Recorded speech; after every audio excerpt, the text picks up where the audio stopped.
Coleção Turminha Brava. Um boi chamado Tatá. Eu tinha 6 anos quando cheguei à fazenda do tio Valdir, numa sexta-feira no meio da tarde. Rosa, minha prima de 9 anos, estava comigo. Ela ficava na minha casa na época das aulas, mas agora era início das férias. Alceu e Zizi sempre me esperavam com uma bola de meia, para a gente jogar futebol com as outras crianças da fazenda, uma pipa e uma corda.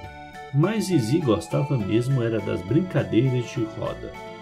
Ela cantava uma música muito legal.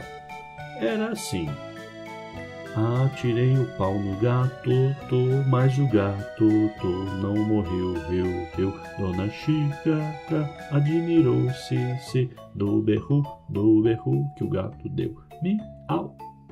Eu gosto de cantar essa música, mas não atiro o pau em gato nenhum, viu? Explicava ela. Enquanto isso, Rosa conversava com a mãe dela, ansiosa pelas novidades da roça e para contar as da cidade. Alceu e eu fomos pular corda. Nós batimos e Zizi pulava. Depois eu ia pular e depois o Alceu. Aí a Rosa apareceu no terreiro, chamando para um passeio no pasto, dizendo que tinha um monte de coisas legais para a gente ver. Só tem que ir com cuidado e olhar para onde pisa. Fomos até o pasto. Lá não havia bois, cavalos, bezerros, nada. Só tinha alguns passarinhões que pulavam rente ao chão. Só alguns quero-queros, disse Rosa, ao ver que eu estava vidrada nas aves. Em volta do grande pasto, uns homens estavam cortando toda a vegetação, fazendo o que parecia ser uma pequena estrada. Estranhei. Uma estrada que não leva a lugar nenhum? Para quê? Só dava a volta em torno do pasto, mas não falei nada. Quando passamos perto de uma moita, no meio do capim, outra ave menor que aqueles quero-queros saiu da moita e voou para longe. É uma perdiz, exclamou Rosa. Deve ter um ninho dela aí. Elas sempre fazem ninho no chão. Vamos olhar? Mexemos na vegetação com cuidado e lá estava um ninho com 3 ovinhos marrons escuros e brilhantes. Puxa, parecem chocolate. Mexemos a vegetação com cuidado e lá estava um ninho com 3 ovinhos marrons escuros e brilhantes. Puxa, parecem de chocolate. Mais adiante, um tatu sorrateiro passou correndo na nossa frente. Dei até um pulo para trás, assustado. Ele não morde não, pode ficar tranquilo, não faz mal pra gente, explicou Zizi, rindo e se aproveitando do fato de eu não conhecer quase nada da roça. Mais adiante, um pequeno lagarto.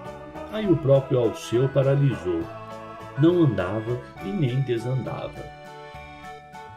Alceu, você sabia que o lagarto usa o rabo como um chicote? Se a gente provocar, ele dá umas chicotadas que doem muito. Quer ver? Aí sim que Alceu ficou desesperado. Mas, nesse meio tempo, o lagarto saiu correndo, nem deu tempo de correr atrás dele. Sorte do Alceu, né? Rosa então parou diante de um mato esquisito e arrancou um pouco dele. Todo mundo ficou esperando a explicação dela, porque não se pode ir arrancando o mato assim, torto e à direita. É só carqueja, gente. A vovó disse que estava com dor de estômago e me pediu para que, caso eu encontrasse, levasse algumas folhas para ela fazer um chá. Disse que são boas para isso. Eu fiquei espantado.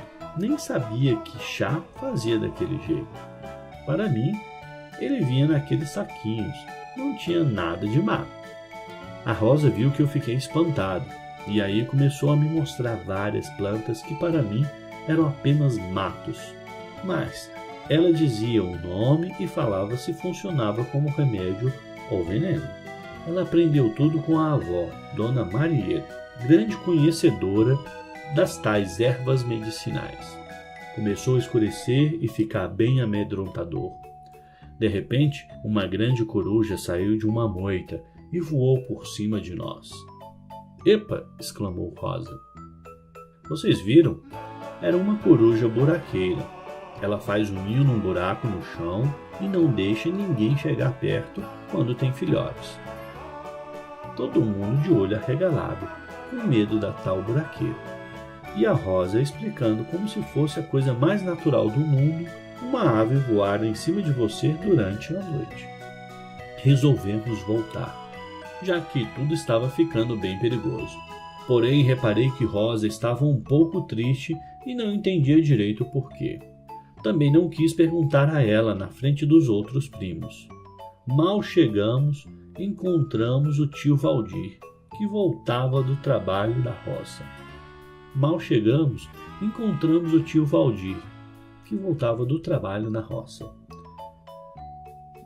Nos cumprimentamos, ele perguntou dos meus pais, dos meus irmãos, aquelas coisas. Rosa olhava para ele com ar triste, e ele finalmente perguntou o que ela tinha. "Ô pai, a mamãe me contou que vão queimar o pasto." "É isso mesmo, Rosa. O que acontece é que o Afonso, o vizinho, comprou umas vacas de raça e precisa de um pasto bom. Ele achou que naquele lugar dá para queimar, arar e plantar um capim importado, sem deixar crescer nada no meio. Então fomos para a cozinha, enquanto o tio Valdir foi para o fundo da casa." Vai queimar aquilo tudo? Rosa não se conformava. Quero, tatu, lagarto, ninho de perdiz e de coruja, plantas. Aí entendi por que ela tinha me levado para passear lá.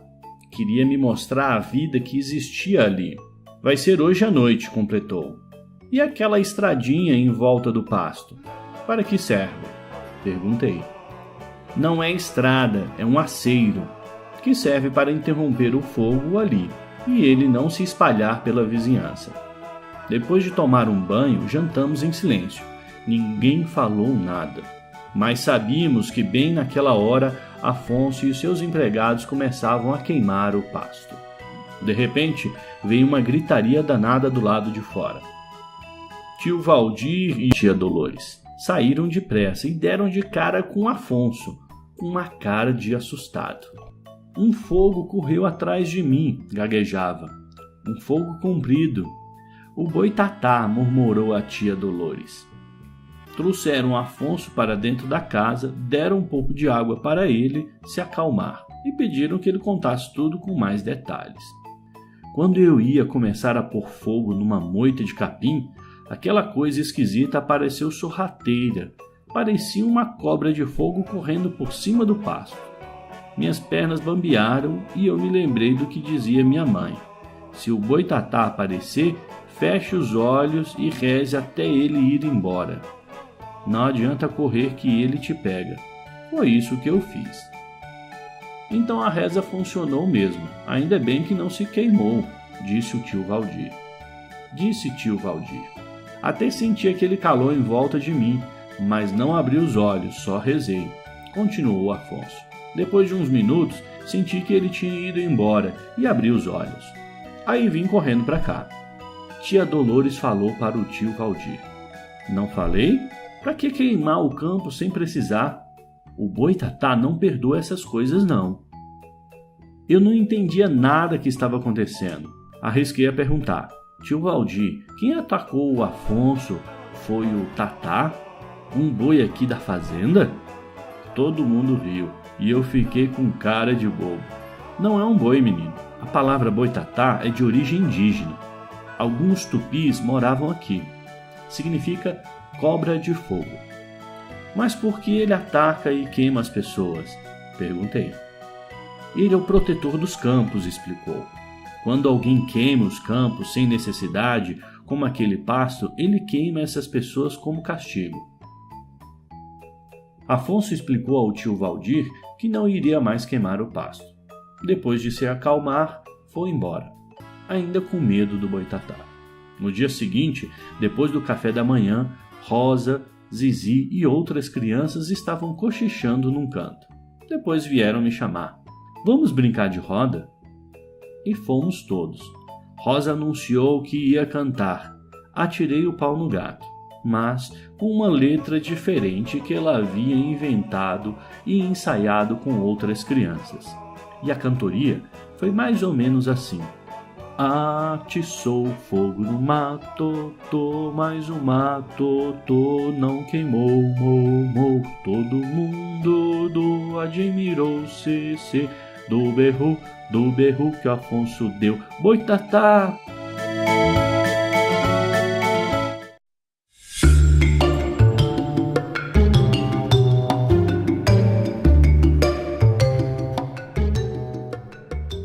Coleção Turminha Brava, Betty e o Boto. Betty sempre foi sonhadora. Desde menina, gostava de ajudar as pessoas. Com 10 anos, a brincadeira que mais gostava era de escolinha. Fazia o papel de professora. Ensinava crianças de 5 ou 6 anos a ler e escrever. E foi isso que aconteceu quando ela cresceu. Virou professora. Mas ela queria ser professora em outros lugares. Aqui na cidade há muitos professores, dizia. É preciso ir para onde não há. Betty era muito dedicada e gostava de ensinar. Tinha muita facilidade para alfabetizar as pessoas. E os alunos da cidade gostavam dela, inclusive os de uma classe de alfabetização de jovens e adultos. Mas ela insistia: não estou fazendo tudo o que posso para ajudar as pessoas. Quando conheceu uma comunidade com pouco mais de 100 casas à beira do rio Amazonas, se apaixonou por ele, pelo lugar e pelos moradores. Ali moravam pescadores, lavradores, seringueiros, coletores de castanha do Pará e outros trabalhadores. A comunidade não tinha uma professora e as crianças não sabiam ler nem escrever, como a maioria dos adultos. Pouco tempo depois, Betty mudou-se para lá. E a sua chegada foi recebida com uma grande festa. Uma casa vazia foi reformada e ela foi morar lá. Logo tornou-se amiga de todos. Alguns meses depois, houve uma grande festa para arrecadar dinheiro para construir uma escola, já que as aulas de Betty eram dadas na casa dela. Cada pessoa da comunidade deu algo para a festa. Havia barracas de comida com frango assado, prendas com toalhas de crochê, livros, canecas de louça, tudo. As pessoas compravam para colaborar com a tão sonhada construção da nova escola. Para encerrar a festa foi feito um baile animado por músicos locais. Moças e rapazes da comunidade vizinha vieram para a festa. O salão estava superlotado com muitos jovens. De repente entrou um rapaz bonito, e todas as moças suspiravam ao mesmo tempo. O moço tirou uma moça para dançar, depois outra e mais outra. Mas era Betty que ele estava de olho, já que ela não dançava com ninguém. Ficou sentada com as amigas em volta de uma mesa, batendo papo e rindo muito. Todas as moças esperavam ser tiradas para uma nova dança com aquele rapaz tão bonito. Mas que não era só isso. Declamava poesia no ouvido da parceira de danças. O estranho é que nunca tirava o chapéu. Conversava e dançava com o chapéu na cabeça. A certa altura, 2 amigas de Betty foram dançar e ela ficou sozinha na mesa. O rapaz esperava somente esse momento para se aproximar dela sem outras pessoas por perto.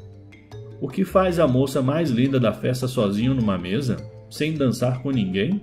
Perguntou. Eu vim aqui hoje só para conversar, respondeu Betty.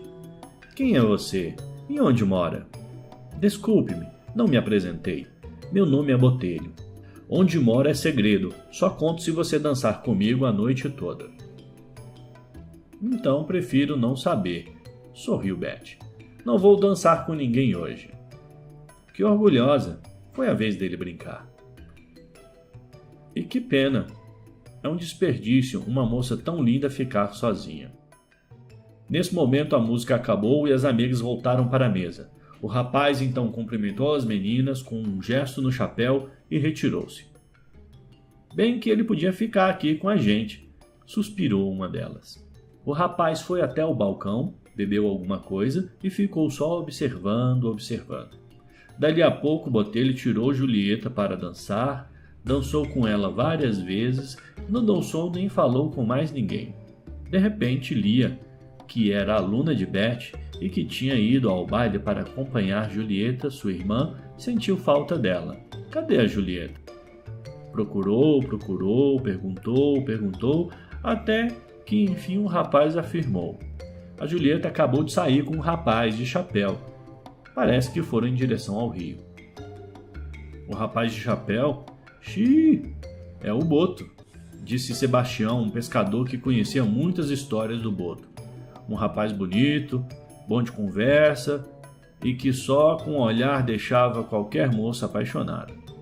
Lia não perdeu tempo, foi correndo falar com algumas amigas pedindo que ajudassem a procurar a irmã.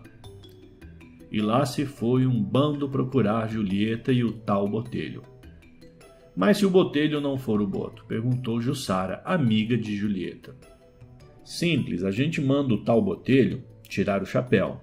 Se for o Boto, ele tem um buraco na cabeça, que é por onde respira, respondeu Sebastião. Faltando pouco para chegar à margem do rio, viram o casal caminhando devagar de mãos dadas. Já chegando à praia. Julieta, Julieta! Gritou Lia, com aquele bando atrás dela. Quando viu toda aquela gente, Botelho largou a mão da Julieta, correu e mergulhou no rio. Era uma noite clara, iluminada pela lua, e logo em seguida apareceu um boto, saltando e exibindo-se nas águas. Todo mundo arregalou os olhos e ficou abismado. Julieta correu para o grupo bastante assustada, porém passou o resto da noite suspirando. Nunca vi um homem tão bonito. A menina contou que, enquanto dançavam, o tal Boto fazia versinhos para ela, no seu ouvido, falando baixinho. Julieta, Julieta, minha linda Julieta, flor perfumada e bonita que hoje conheci. Se você não for minha namorada, juro que vou de paixão morrer aqui. A história correu às comunidades vizinhas e todo mundo ficou admirado, mas não pela paixão de Julieta pelo Boto, e sim pela firmeza de Beth. Com ela, o Boto Botelho não teve vez, era o comentário geral. Cada um tinha uma dúvida. Então essa história de que nenhuma moça resiste aos encantos do Boto é mentira? Será que a moça da cidade é diferente? Ou é porque ela estuda e é sabida? Até hoje o Boto nada no rio em frente à comunidade, querendo saber como é que a moça tão bonita resistiu aos seus encantos. O que ele nunca soube é que Beth havia torcido o pé e não podia andar nem dançar naquela noite.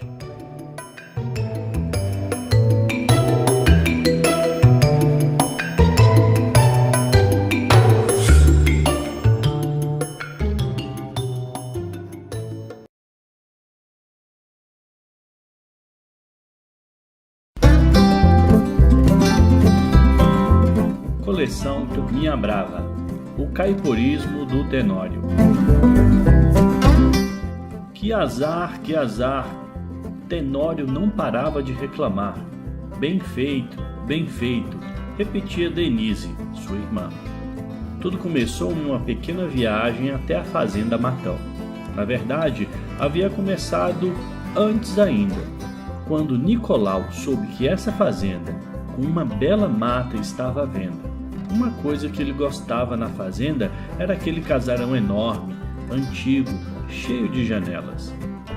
Perfeito para a gente construir ali um hotel-fazenda, disse a mulher Margarida, que quis ver como era o local que ele tanto gostava.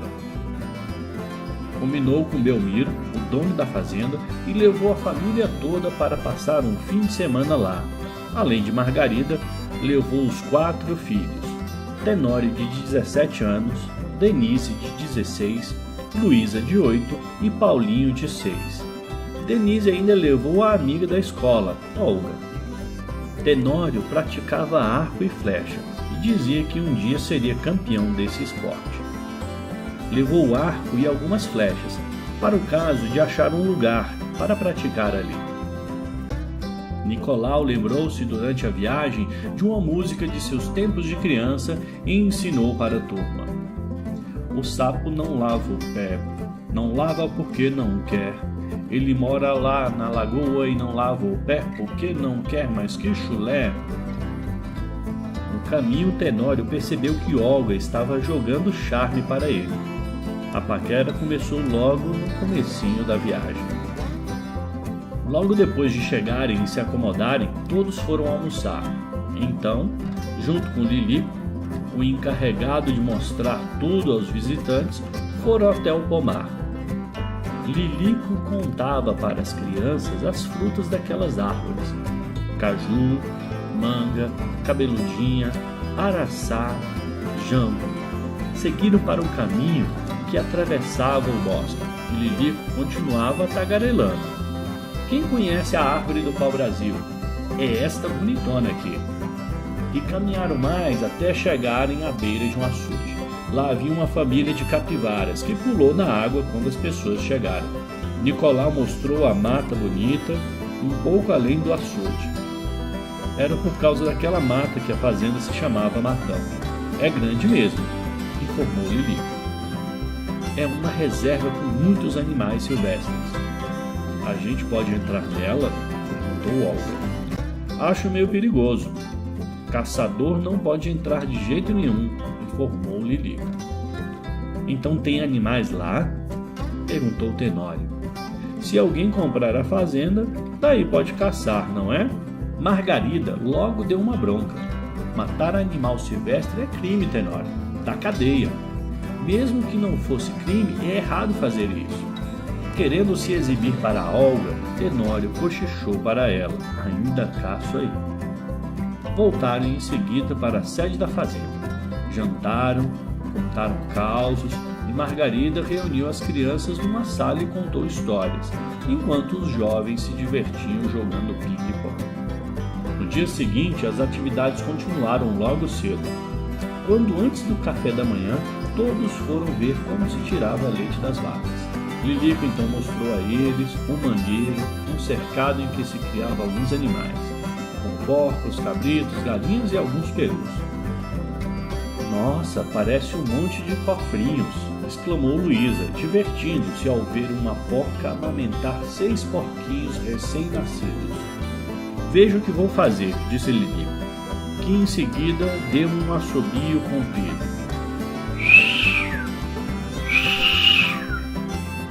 O peru se arrepiou todo e, parecendo nervoso, respondeu: glu, glu, glu, glu, glu, glu, glu. Todos ficaram espantados com essa comunicação e imitaram várias vezes o assobio.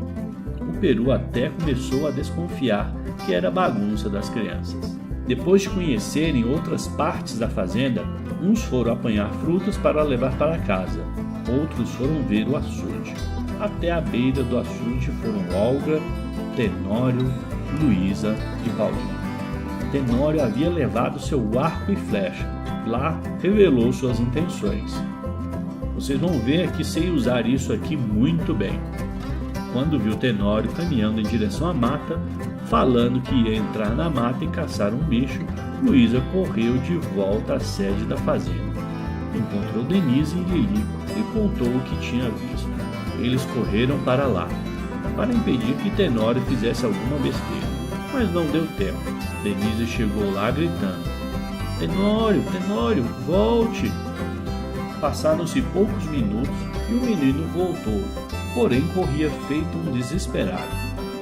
Bufava de cansaço, até se deitou no chão e depois contou.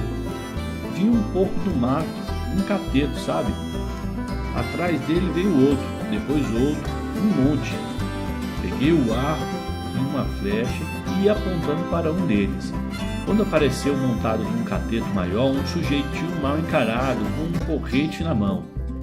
O caipora espantou-se Lilico. Ele não te alcançou? Ele veio para cima de mim feito doido, mas eu sou bom de corrida. Cadê o arco e as flechas? Perguntou Lilico. Perdi, mas eu não volto lá não, nunca mais. Naquele momento uma rolinha voou por cima de todo mundo e fez um único cocô bem na cabeça do Tenório. Você não apanhou do caipora, mas está caipora, disse o Lilico.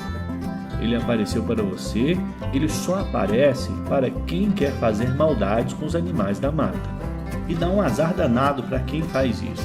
Viu, ô caipora, tá azarado. Credo, disse Olga. Quando alguém está azarado, dizem que está caipora. Continuou o Lili. Caiporismo é como a gente chama azar aqui.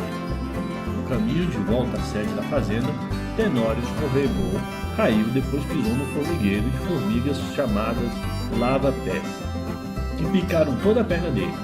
Foi um sufoco só tirar todas as formigas do corpo do Tenório. Quando chegaram ao casarão, um marimbondo ainda deu uma ferroada no nariz do Tenório, que não parava de repetir: que azar, tô caipora. Depois de toda essa aventura, todos entraram na perua para ir embora. No caminho, Luísa brincalhona disse que agora a música do sapo tinha uma nova letra e cantou: Tenório não vai à mata, porque treme e se apavora. Tenório não vai à mata, porque tem medo do caipora. Tenório não vai à mata, porque treme e se apavora. Tenório não vai à mata, porque tem medo do caipora. Todos riram menos Tenório, claro. A própria Luísa disse: Tenório, você precisa pedir desculpas para o caipora. Quem sabe ele te perdoa e acaba com seu caiporismo. Ele não respondeu, bravo que estava, mas poucos dias depois se informou sobre a defesa dos animais silvestres, contando sua história na escola em que estudava. Ninguém acreditou, claro, mas Tenório mudou bastante seu comportamento. Segundo contam, seu azar acabou. Dizem até que agora ele namora a Olga.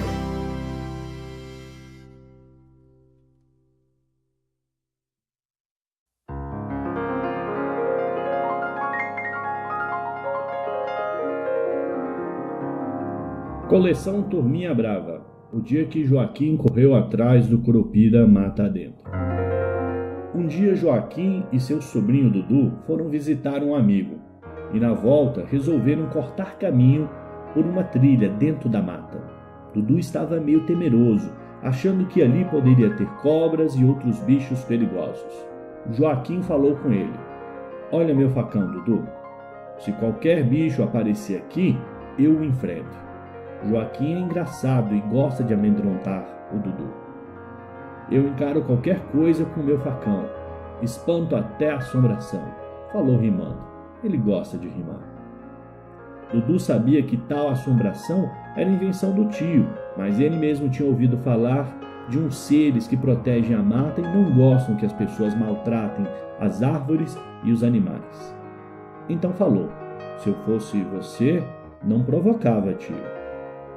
O tio ficava se exibindo com o facão, cortando alguns cipós na trilha, já que ali passava muita pouca gente. Ele continuou falando que não tinha medo de nada. Resolveu também cortar algumas pequenas árvores na beira do caminho, divertindo-se com a cara de espanto do Dudu. Para que cortar essas plantas, tio? Perguntou o Dudu. Elas não atrapalham o nosso caminho. O tio não ligou. Passou a cortar mais plantas ainda e a falar como se fosse para os seres da mata. Eu sou Joaquim, até a assombração tem medo de mim. Corto qualquer coisa que atrapalhe o caminho, seja árvore de espinho, cipó grosso ou fininho, até mesmo um raminho. Por aqui eu sou famoso, todos sabem, sou perigoso. Encaro até o Curupira. Ter medo dele é coisa de caipira. Se ele aparecer aqui, vai apanhar até fazer xixi. Ô tio, pare de provocar o Curupira, implorou Dudu. Mas ele continuou: meu nome é Joaquim, todos têm medo de mim. Antes que continuasse a cantoria, um animal atravessou bem rápido a trilha, pertinho deles, e Joaquim saiu correndo atrás dele. Uma paca, eba! Hoje vai ter carne de paca assada lá em casa. Com pena do bicho, Dudu gritou: Deixa o bicho, tio. Joaquim não alcançou a paca. Voltou e falou: se eu quisesse, pegava o bicho, mas só queria dar medo nele. Nisso bateu um vento muito forte, que não se sabia de onde vinha. Joaquim parou e olhou para cima. Todos os passarinhos ficaram em silêncio. Os macacos no alto de uma árvore também ficaram quietos, parados, olhando para Joaquim e Dudu. Joaquim pegou o facão e gritou: O que estão olhando, bando de bichos? Vocês não passam de macacos michos. Se fosse macaco grandão, eu esfolava com meu facão, tirava a pele e com o corpo fazia sabão. Aí os macacos começaram uma grande gritaria. Dentro da mata veio um urro de onça. Joaquim pediu ao sobrinho que ficasse perto dele, que ele o protegeria com seu facão. Mas não foi uma onça que apareceu, foi um homem com corpo de menino, forte, taludo. Ele encarou Joaquim e Joaquim o encarou de volta. Dudu reparou que ele tinha os cabelos avermelhados.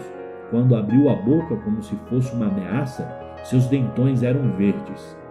Ainda encarando o pequeno ser, Joaquim gritou: "Vou dar uma surra nesse sujeitinho e é pra já!" E avançou em direção ao homenzinho. "Não, tio!" gritou Dudu, que tapou os olhos com as mãos. Então escutou a voz do tio gritando: "Correu, hein? Mas eu te pego! Vem cá, vem!" Joaquim correu mata adentro e Dudu foi atrás, gritando para que ele parasse.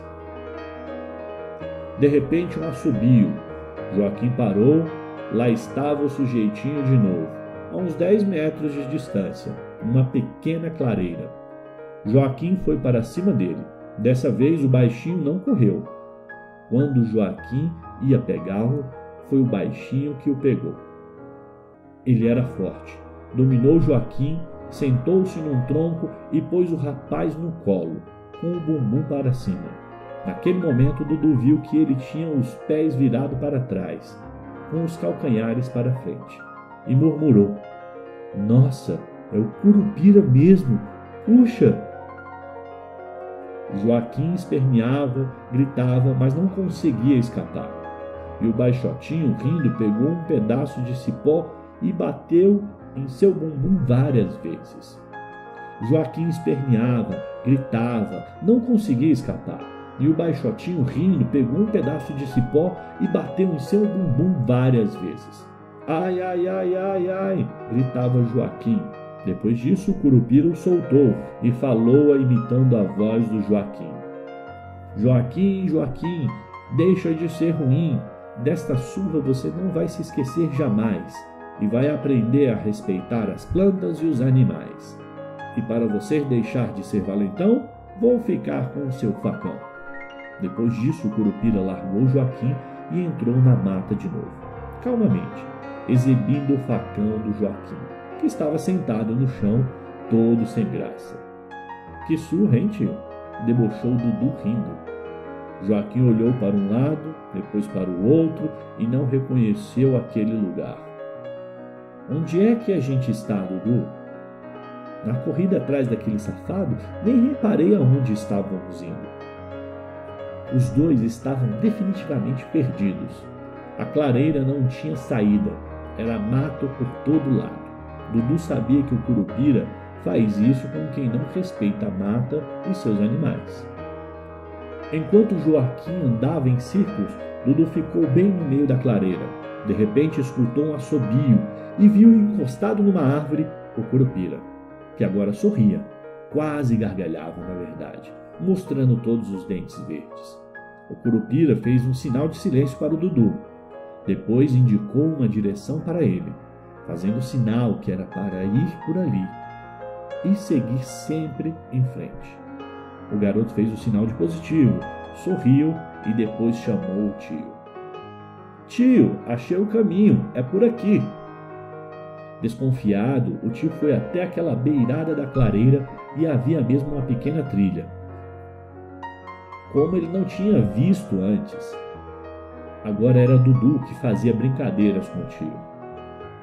Meu tio, famoso por ser perigoso, encontrou um sujeitinho rancoroso. Quis dar uma surra no danado, mas quem apanhou foi ele, coitado. Com o bumbum ardendo e perdidão, quando quis ir embora, não sabia em que direção. No caminho, Joaquim propôs ao Dudu um trato: que ele não contasse para ninguém da surra que o tio havia levado do Curupira. Dudu topou, mas com uma condição: só se você parar de entrar na mata cortando mato à toa e falando que vai caçar os animais. E não é que o Curupira tinha indicado a trilha certa? Chegaram mesmo à casa do Joaquim. O biscoito de polvilho, de que o Joaquim gosta muito, estava saindo do forno. Dudu experimentou o biscoito e gostou. Comeram juntos, então, uma bela fornada de biscoito. Desde então, Joaquim parou de contar vantagens e amedrontar Dudu. Só não gostava mais de entrar na mata, e ninguém entendia bem o porquê.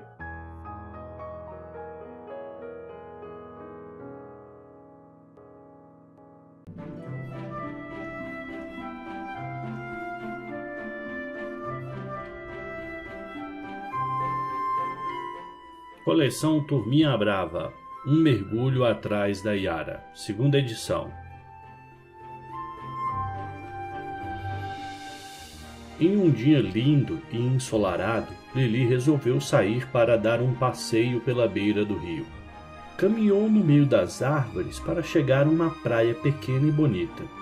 E quando estava chegando a ela, escutou alguém cantando uma voz feminina muito bonita. A música a deixava encantada, mas ao mesmo tempo curiosa. Quem era que estava ali? No fundo do rio eu tenho um palácio. Todos me acham linda, mas os homens espanto. Conquistar qualquer homem para mim é fácil, mas não querem me ver por causa do encanto. Se um homem me vê, fica apaixonado. Linda, nossa, você é demais. Grita e vem atrás de mim a nado. Some na água. Na terra não pisa mais. Lili procurou de onde vinha a voz, mas não encontrou nada, nem ninguém. No dia seguinte, resolveu voltar. Para seu espanto, no mesmo lugar, ouviu de novo o mesmo canto. E procura e nada. Resolveu voltar para casa. Foi nessa época que apareceram em sua casa alguns amigos de Horácio, pai de Lili, que queriam naquela região pescar. Horácio alertou, porém, que aquela era a época de desova dos peixes e por isso a pesca estava proibida. Os peixes sobem o rio para depositar suas ovas na cabeceira do rio. Cada ova vira depois um peixe, amigos. Se a gente pescar antes que desove, não haverá mais filhotes para crescer e a gente não vai mais poder pescar. Seus amigos não se davam por satisfeitos e insistiram. A gente pesca só um pouco, ninguém vai ficar sabendo, disse Totobola, o mais folgado. Horácio explicou que não se podia pescar na época de desova, e isso ia desequilibrar o meio ambiente, mas não teve jeito. Os homens resolveram ir mesmo assim. Muito chateado, Horácio gritou de longe. Tomara que vocês encontrem a Iara, e resmungou. Aí é que eu quero ver. Lili ouviu toda aquela confusão e foi perguntar a Teresa, sua mãe, quem era a tal Iara.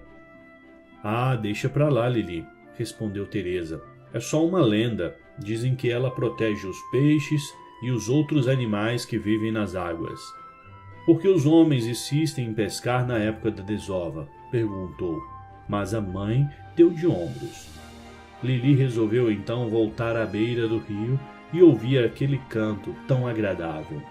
Chegando lá, não ouviu nada. Tudo era silêncio. Resolveu então caminhar pela margem, até um pouco abaixo, onde havia uma corredeira. Lili achava que o barulho das águas descendo entre as pedras era gostoso de ouvir, e lá foi ela. Chegando à corredeira, ela viu os peixes que pulavam para vencer as pequenas quedas d'água e subir o rio acima. Achou bem bonitinho. Na hora, Lili ouviu um barulho diferente, que vinha do meio da água. Parecia um gemido. Começou a seguir aquele som. Ele saía debaixo de uma árvore espinhenta, que debruçava alguns galhos dentro do rio. Parece que tem gente gemendo ali, debaixo daquela árvore, falou baixinho. Com cuidado, ela se aproximou e gritou. Quem está aí? A resposta veio em forma de canto. Sou Iara, amiga de gente boa. Não gosto de homens malvados. Esses a gente não perdoa. Vi alguns que vão ser afundados. Nossa, Você não fala, só canta? Perguntou Lili, reconhecendo aquela voz bonita. Você é a Yara? A mamãe disse que você é uma lenda. Mas ninguém respondeu. Curiosa, Lili se aproximou ainda mais e a alguns metros de distância viu uma linda moça dentro do rio, com os cabelos enroscados num galho cheio de espinhos, que se encostavam na água do rio. Que linda, murmurou Lili. Seus cabelos são verdes. A Yara sorriu e cantou para ela. Você também é linda e parece boazinha. Meus cabelos são encantados. Venha me dar uma ajudinha, que eles nos espinhos estão enroscados. Lili chegou perto dela e se espantou mais ainda. Você parece um peixe da barriga para baixo. Onde estão suas pernas? Você é uma sereia? E por que fala sempre cantando? O que aconteceu com você? Por que a mamãe diz que você não existe? Desta vez, falando normalmente, a Yara respondeu. Sou a Yara, protetora dos animais, dos rios e dos lagos. Eu só venho à superfície quando quero. Pouca gente me vê. Quando apareço aos homens, além de me acharem bonita, ficam abobalhados. Quando eu canto, pulam na água atrás de mim e eu levo todos para o fundo do rio. Por quê? Interrompeu Lili. Bom, eu somente prendo no meu palácio os que são maus, fazem coisas que não podem, como uns homens que vi pescar hoje cedo. Eles sabem que não podem pescar nessa época, mas pescam assim mesmo. Eles não merecem ficar na superfície. Xiii, tem alguns hospedados em casa. Falaram que queriam pescar. Meu pai insistiu dizendo que não podiam, mas eles acham que não faz mal. Como você se enroscou aqui? Aqueles homens caminhavam pela margem, e eu os segui. Aproximei-me da margem distraída. A correnteza me puxou para baixo e não tive tempo para nada. Quando percebi, estava com os meus cabelos presos nesses galhos de espinhos. Lili achava lindos os cabelos verdes da Yara. Quando Lili conseguiu desenroscar os cabelos da Yara de vez, ela desceu rapidamente para o fundo do rio e nadou em direção àqueles pescadores. Lili ia pedir para que ela só desse um susto nos pescadores, mas não teve nem tempo. Totobola estava na margem, tentando pescar algum peixe. Os outros dois, Gessé e Renato, estavam afastados, armando uma barraca. Quando Yara chegou ao local da pesca, cantou com sua voz sedutora. Que coisa esquisita acontece nesse mundo. Um homem na beira do rio sofrendo com calor. Por que não mergulha comigo até o fundo e se transforma no meu eterno amor? Totobola ouviu aquele canto, arrepiou-se todo e olhou para o meio do rio. E os seus olhos brilharam. Uma mulher muito bela, a mais bonita que ele já havia visto, só com a cabeça para fora d'água. Não vacilou, pulou no rio e sumiu. Quando seus amigos chegaram à beira do rio para dizer que a barraca estava pronta, não encontraram Totobola. Só restava seu chapéu de palha, as varas de anzol e alguns apetrechos. Acreditaram que ele tinha ido dar um mergulho e se afogado. Ficaram desesperados. Voltaram para a casa do Horácio para pedir ajuda. Lili vira tudo o que aconteceu. Também ficou desesperada, achando que Totobola já era. Então correu para a beira do rio e começou a gritar. Yara, Yara, Yara. Por fim a Yara apareceu.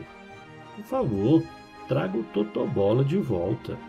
Você sabe o que acontece com os homens que voltam para a terra depois de me conhecer? Não conseguem parar de pensar em mim. Vivem suspirando apaixonados. Não querem fazer mais nada, disse Yara, toda vaidosa. Melhor assim do que preso no fundo do rio.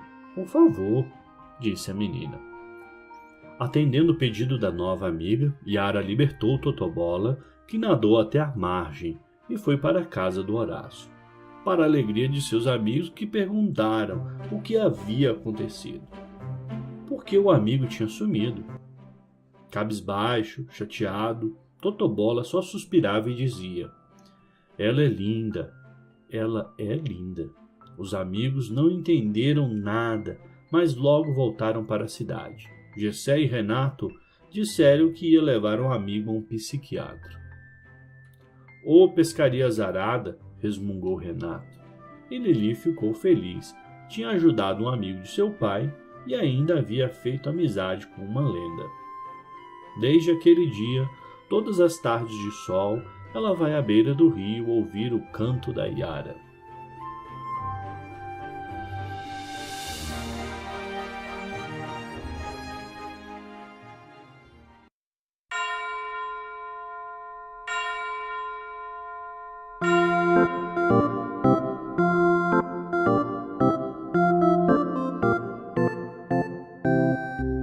Coleção Turminha Brava. Quem é o lobisomem?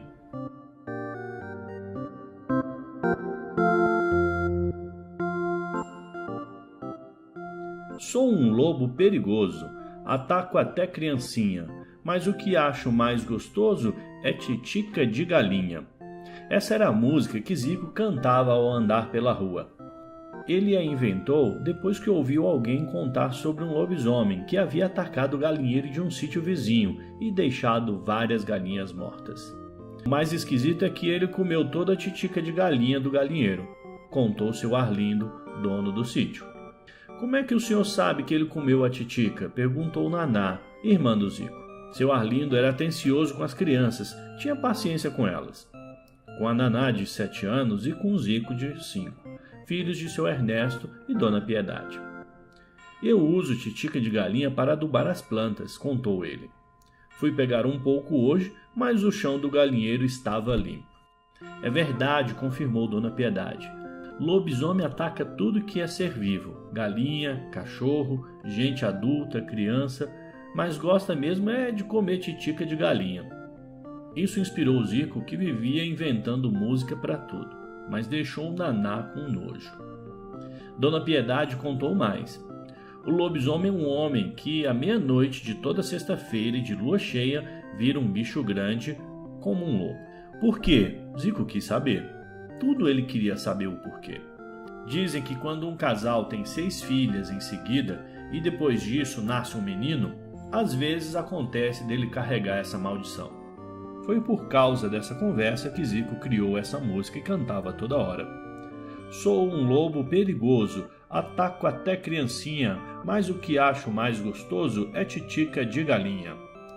Numa noite de chuva, toda a família estava reunida, dentro da casa contando causos, e o assunto do lobisomem veio à tona novamente. As crianças então começaram a enumerar o pessoal que mudou para aquela região nos últimos tempos. Toda a região era, na verdade, uma grande fazenda que havia sido dividida em muitos sítios.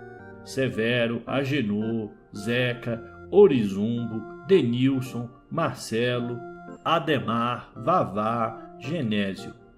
O seu Severo lembrou-se Naná. Será que é ele? Ele é tão mal encarado. Acho que o seu Agenor, disse Zico. Os filhos dele estão sempre caçando passarinhos. E o seu Orozimbo? Ele tem uma família grande. Será que os pais dele também não tinham um monte de filhos e ele era o 7º? Depois das 6 filhas?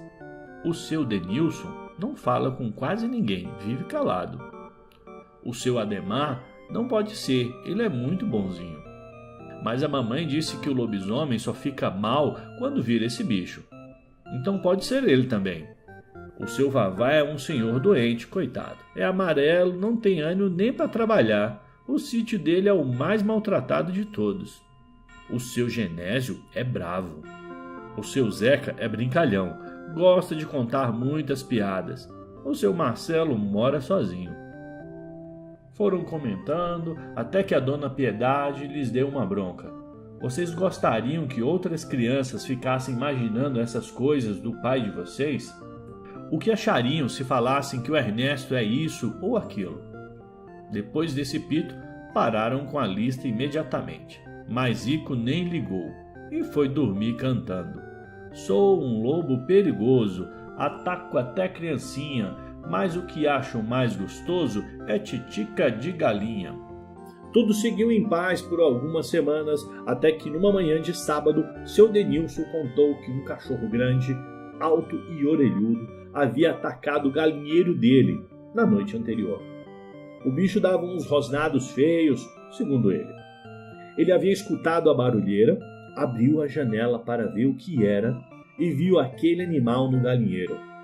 O bicho veio em direção à janela mostrando os dentes. E o seu Denilson a fechou depressa. O bicho dava uns rosnados feios, segundo ele. O cachorro ainda deu umas voltas em torno da casa, rosnando feio, e foi embora. Seu Ernesto ficou preocupado e reforçou a cerca do galinheiro, que ficou bem alta e forte. Mas as reformas não serviriam muito para ele. Dona Piedade recebeu a notícia de que um tio havia deixado de herança para ela um sítio grande, na sua terra natal, e ela queria muito voltar para lá. Seu Ernesto então colocou o sítio onde moravam à venda.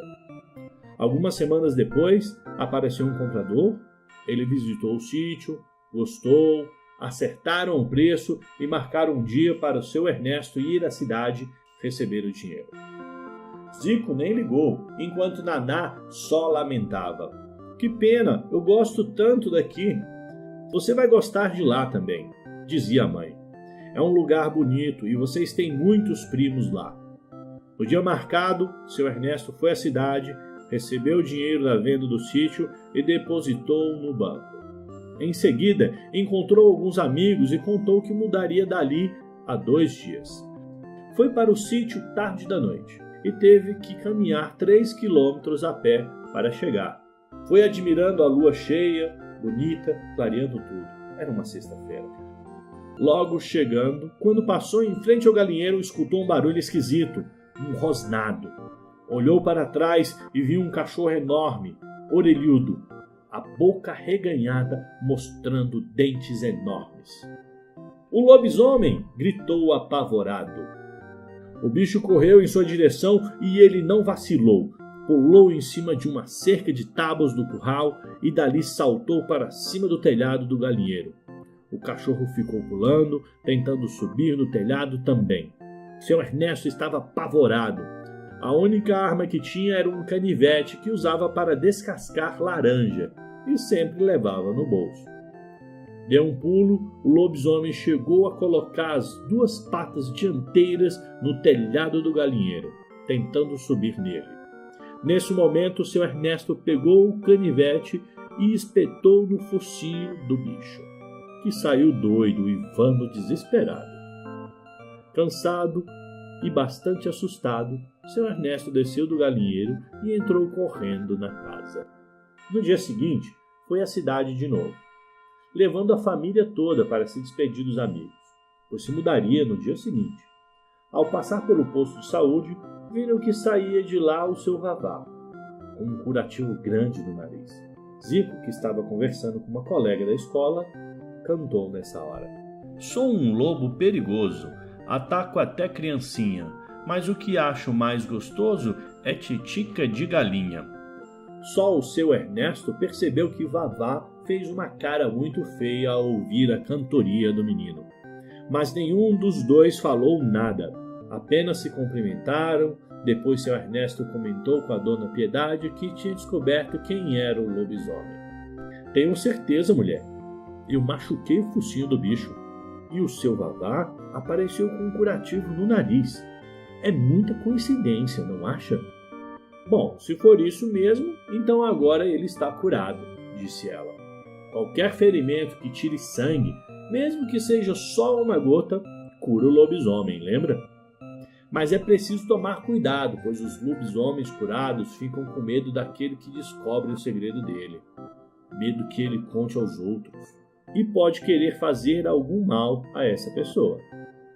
Não tem perigo não, Piedade. Vamos nos mudar.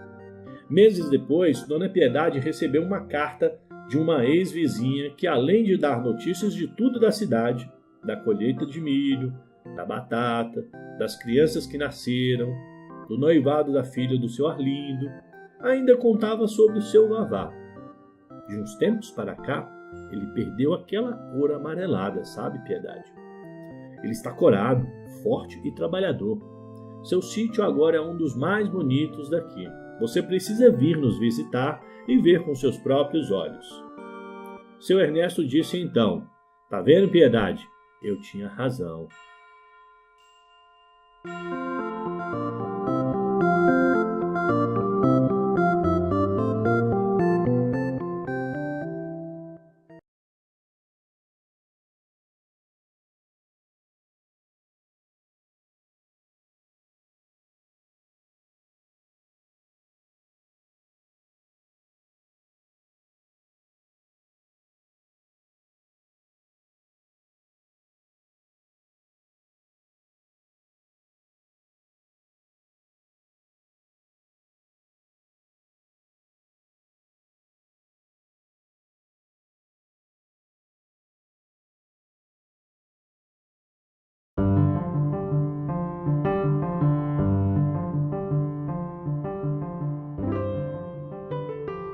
Coleção Turminha Brava, a corajosa menina que um dia montou na mula sem cabeça. Quando Matilde mudou para um sítio vizinho, ao que morava Rita, a menina ficou muito contente. Matilde tinha 18 anos, era uma moça legal, dava atenção às crianças. Ela conversava muito com as meninas da vizinhança, que ficaram todas amigas dela. Naquela tarde de sexta-feira, as crianças aprenderam com elas muitas cantigas de roda. Jogaram peteca, pularam corda e brincaram de roda cantando: Meu limão, meu limoeiro, meu pé de jacarandá, uma vez tindolelê, outra vez tindolalá. Rita foi para casa satisfeita e contente com as novas brincadeiras que tinha aprendido. Quando escureceu naquela noite de lua cheia, porém ela ouviu um barulho no quintal. Relinchos, galopes de cavalo, e o cachorro começou a latir desesperado. Quando Luiz, pai de Rita, abriu a janela, não viu nada, só ouviu o barulho de um galope, distante indo embora. Na manhã seguinte, depois de tirar leite das vacas, Luiz conversou com Rita sobre o acontecido e aconselhou que tomasse cuidado, pois ele não tinha entendido o que havia acontecido também. Rita, então, resolveu ir até o sítio de Matilde. Talvez ela tivesse uma explicação para tudo aquilo. A moça, porém, estava doente, cansada e com um pouco de febre. Meu pai contou que ouviu uma barulheira também, disse Matilde, mas eu não ouvi nada, estava dormindo. Rita voltou para casa com pena da amiga. Foi um comentário geral nas redondezas nos dias que seguiram. Muita gente ficou com medo de sair de casa, mas não aconteceu mais nada nas noites seguintes. Tudo continuou normal. O galo cantou de madrugada e as vacas mugiram no curral, com a ubera cheia de leite. Os comentários na redondeza sobre aquela assombração eram sempre cheios de medo. É o capeta, dizia um. É a mula sem cabeça, dizia outro. Para mim, é o lobisomem, opinava outro mais. Quase um mês se passou e nada mais aconteceu. Rita e suas amigas continuaram brincando todo dia com Matilde, que lhe ensinou muitas outras cantigas de roda. Porém, na sexta-feira de lua cheia seguinte, aconteceu de novo. Relinchos de dar medo e barulho de um animal galopando encheram a madrugada. Logo cedo, pouco depois do café da manhã, Rita mais uma vez ouviu todas as recomendações de cuidado de seu pai e saiu para visitar a amiga Matilde. E de novo, ela estava adoentada. Sou muito frágil, disse Matilde. Fico doente muito fácil. O medo tomou conta das pessoas na região novamente. Naquele final de semana, durante a noite, ninguém saiu. Todo mundo dentro de casa com medo. Na segunda-feira, Matilde apareceu na casa de Rita. Trazia um pouco de palha de milho, um monte de penas de galinha e um barbante. Ela queria ensinar Rita a fazer petecas com aquilo. Sentaram-se embaixo da árvore em frente da escola. Em pouco tempo, as crianças dos sítios vizinhos apareceram para aprender e fazer peteca também. E brincaram bastante. Matilde e Rita voltaram juntas para casa, pois moravam pertinho uma da outra. No caminho, a menina começou a perguntar sobre a vida de Matilde, onde moravam antes e por que haviam mudado para aquele lugar. Eu morava na vila, contou Matilde. Lá eu brincava com crianças também, mas menos. Tinha muitas moças e rapazes da minha idade. Por que se mudaram para cá? Insistiu Rita. Eu achei bem legal que você veio. Matilde não explicava direito. Disse que somente o povo de lá tinha medo de sua doença contaminasse outras pessoas. Nesse período, Rita ouviu sua mãe conversar com amigas e contar que algumas pessoas chegaram a ver tal assombração. Disseram que parecia um cavalo sem cara, que soltava fogo pelas ventas. Rezava a lenda que essa assombração era de verdade de uma moça que se transforma nesse cavalo na noite de lua cheia. Nesse período, ouviu sua mãe conversar com amigas e contar que algumas pessoas chegaram a ver tal assombração. Disseram que parecia um cavalo, mas sem cara, que soltava fogo pelas ventas. Rezava a lenda que essa assombração era na verdade uma moça que se transformava nesse cavalo em noite de lua cheia. E que de dia, quando ela voltava ao normal, aparecia abatida e adoentada. Ah, então é isso, pensou, e continuou ouvindo a conversa interessada. Quando se encontrou com Matilde outra vez, Rita resolveu contar a ela o que tinha ouvido. Eu sei o que acontece com você. Essa sua doença. Em noites de lua cheia, Matilde ficou pálida. Não queria falar nada, mas Rita quis ajudá-la. Não se preocupe, que eu não vou contar para ninguém, mas ouvi minha mãe dizer que isso tem cura. Eu não queria que isso acontecesse, mas nas sextas-feiras de lua cheia eu começo a ficar quente e de repente me transformo naquilo e fico com uma raiva porque as pessoas ficam com medo. Por isso saio galopando e relixando de desespero. Só volto para casa de madrugada. E volto a ser eu mesmo, mas sempre adoentada e fraca. Rita interrompeu. O que eu vi é que se alguém tiver coragem de chegar perto da mula sem cabeça e conseguir tirar dela uma gota de sangue, ela fica curada. Outro jeito, acho que precisa mais coragem ainda, é tirar o freio da mula sem cabeça. Mas a própria Rita ainda tinha uma dúvida. Mas como é que a mula sem cabeça tem freio? O freio é colocado na boca dos cavalos. Matilde contou. Esse freio, na ponta de uma rédea curta, fica só pendurado no pescoço. E se a gente fizesse alguma dessas coisas para ver se nunca mais acontece isso com você? Não custa nada, sugeriu Rita. Você teria coragem? Perguntou Matilde. Gosto de você, sou sua amiga. Você só precisa vir devagarinho, sem relixar e sem bater as patas no chão. Quando acontecer de novo, aí encosta na janela do meu quarto e dá um toque de leve.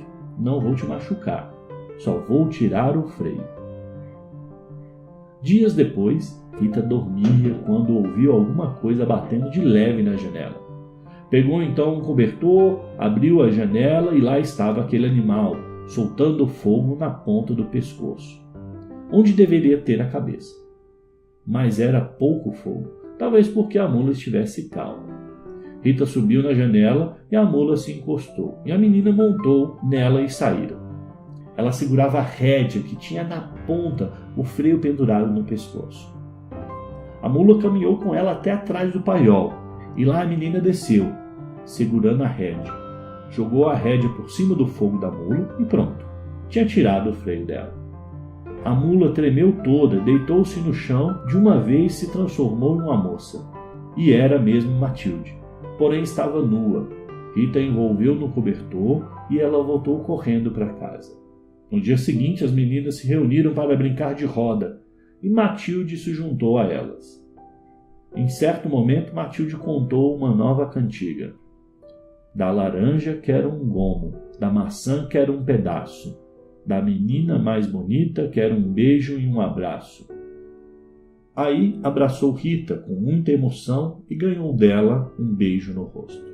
Daquele dia em diante nunca mais se ouviu falar de mula sem cabeça naquela região.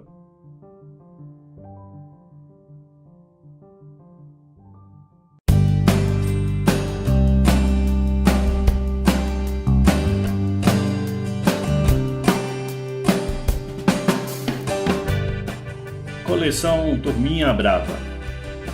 Ninguém engana o Saci?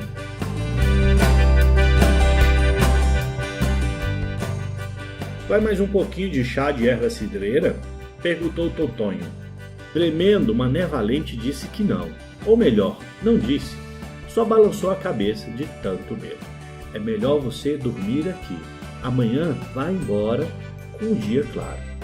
E aí pode ir pela estrada que passa por fora da mata, completou Tontonho em tom brincalhão. Bom, tudo começou em Esperança, a fazenda de Tontonho, na beira do rio Paraná. Além dele, lá moravam sua mulher, Mariana, e os filhos, Júnior e Júlia. Mané Valente era seu vizinho, havia mudado para aquela região poucos meses antes e logo ficou amigo de Tontonho e de sua família. Valente não era o sobrenome do Mané, era apelido, porque ele dizia não ter medo de nada. Um dia, montado no Perigoso, veja só o nome do seu cavalo. Ele chegou à fazenda da Esperança para jogar conversa fora, como se dizia. Júlia, com 6 anos de idade, logo pediu ao pai que contasse o caos do Saci, que andava aparecendo na mata ali perto. É verdade, Júlia e Mané, disse Tontonho. Sabe que, dia desses, o tal Saci até deu uma corrida no Pedro da Venda e deixou o coitado tremendo, mais de meia hora depois que chegou em casa. Só se acalmou depois de 2 canecas de suco de maracujá. Mané Valente achou que era brincadeira de Tontonho. Ô Tontonho, tá achando que eu sou criança? História de Saci é pra criança. Tontonho riu e falou. Você que pensa, tem um Saci naquela mata que é danado que só vendo. Se a gente fizer um agrado para ele, tudo bem, ele não incomoda. Mas quem provoca o sujeitinho, não escreve. Pode preparar o lombo que vai apanhar mesmo, ou correr para não ser pego. Bobagem, Tontonho, renegou Mané. Ele continuou contando a história de Pedro da Venda e o Saci. Foi assim, voltando da vila a cavalo, Pedro da Venda resolveu ir pelo caminho que atravessava a mata. E lá veio Pedro, alegre, assobiando, quando achou que estava sendo seguido por alguém.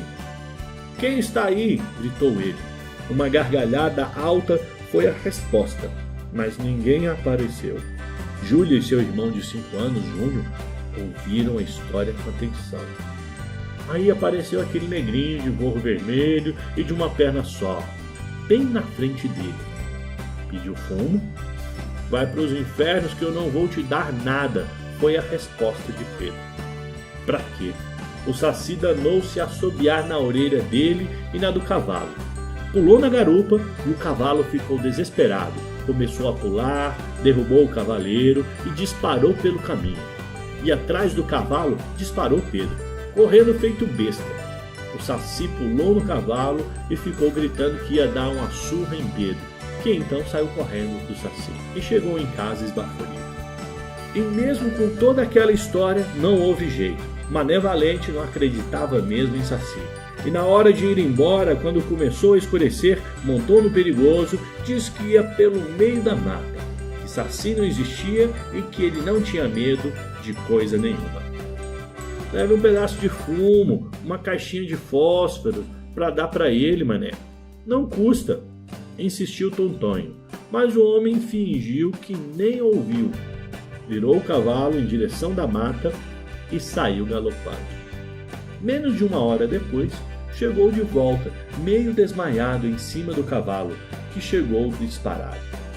Tontonho tirou ele do cavalo, acomodou o homem na varanda da casa. Todo mundo ficou preocupado. Ele não conseguia contar nada do que havia acontecido lá. Mal respirava. A mulher de Tontonho foi preparar chá de erva cidreira para que ele se acalmasse. Mas depois do chá de Tontonho, conseguiu respirar. Ele nunca contou o que havia acontecido, não tinha mesmo. A história então se espalhou e uma dupla que cantava moda de viola na vila até fez uma música para ele. Homem sem medo é o mané valente, já enfrentou todo tipo de gente, entrou na mata em que mora o Saci, falando que não tinha medo de nada ali. Dizem que o Pererê se zangou, porque o valentão não lhe deu fumo e xingou. Até hoje ninguém sabe o que aconteceu. O mané não conta, diz que se esqueceu. Hoje as crianças brincam com ele cantando Unidunité salamé nimbré. O que aconteceu com você que agora tem medo do Pererê? Naquela tarde, o Saci Pererê, matutando, chegou à conclusão que fora Tontonho que incentivou o mané valente a provocá-lo e resolveu aprontar. Assobios e gargalhadas de arrepiar foram ouvidas na Fazenda Esperança no entardecer, além de outras coisinhas mais. Azucrinou meu cachorro, deu nó na crina da égua, fez xixi no balde que usou para tirar leite, esbravejou o Tontonho bravo com o Saci. Sua mulher também se lamentava. Cozinhar aqui ficou um problema. A comida fica muito salgada porque o Saci joga sal nela. Júlia ficou brava com o Saci quando seus avós passaram uns dias no sítio. Ele escondeu os óculos do vovô e aí ele não podia mais ver para ele. O jeito foi o vovô inventar umas histórias amalucadas. Júnior também reclamou. E aí o vovô, que punha as dentaduras num copo d'água antes de dormir, acordou um dia e cadê a dentadura? Aí que as nossas histórias foram pro beleléu mesmo. Mariana completou. Só achamos as dentaduras no final da tarde no galinheiro. O Saci tanto incomodou a Fazenda Esperança que um dia Tontonho resolveu pensar numa maneira de parar aquele moleque danado. Vou dar um jeito nele. Ele ficava repetindo essa frase o dia todo. Ninguém engana o Saci, Tontonho. Preveniu sua esposa. Ele não é bobo e é bom tomar cuidado, senão ele vai acabar aprontando com você. Uma noite em que o cachorro latia sem parar, Tontonho falou bem alto, que era para o Saci escutar. Amanhã à tarde, vou para o meu pesqueiro na ilha, passarei a noite toda lá e lá trarei muitos peixes de manhã. E fez tudo conforme planejado. Tontonho havia construído uma cabana em uma das ilhas que ficava no Rio Paraná. De vez em quando ia pescar na ilha, usava a cabana como abrigo. Naquele dia foi para a ilha quando começou a escurecer. Logo que chegou, acendeu uma fogueira, ia começar a pescar, mas não achou seus anzóis. É coisa do Saci, pensou. Ele veio mesmo na minha canoa, invisível. Mas logo o Saci se tornou visível. Apareceu ao lado da fogueira, jogando uma brasa de uma mão furada para a outra.